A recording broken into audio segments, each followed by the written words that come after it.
Well, here we are at Overbury on harvest log day 5, and not really harvesting anything with the combine here. As a result of the very wet weather we had over the winter, some of the fields we couldn't plant, and then decided not to plant anything in the spring. This is one. It's quite a tight field, and it's also got some archaeology and stewardship elements on it, which mean we can't really do deep cultivations here. So took the decision to plant a multi-species cover crop on here, 16 different species, and we are effectively harvesting sunshine.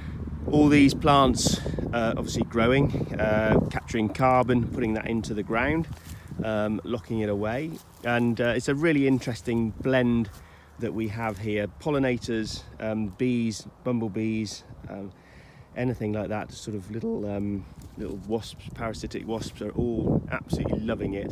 Stuff full of them here. So it's a bit of an I Spy game really, but we've got some lupins.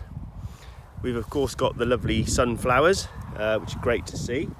Phacelia, great favourite of bees. And then also crimson clover, so nitrogen fixing. This is based on quite a few legume crops in here.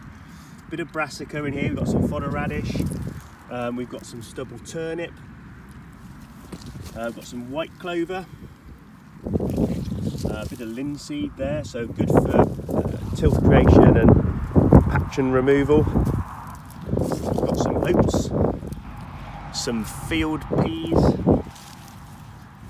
buckwheat, again great one for insects. A bit more clover there. There's several different types, and yeah, the idea is that we may well get this grazed with the neighbours' cattle. That would be the ultimate game, to turn this into nutrient very quickly. So we've got bumblebee, honeybee. Recycle that very quickly. Ladybird in there, and make those nutrients available for the following wheat crop. We'll go into this field with wheat. We've got some millet.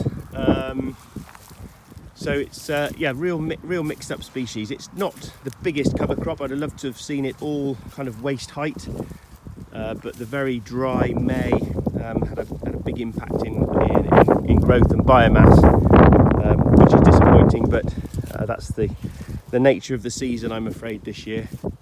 But it's really interesting to see, and great for biology and the diversity in our environment, both above and below ground. So really chuffed with it.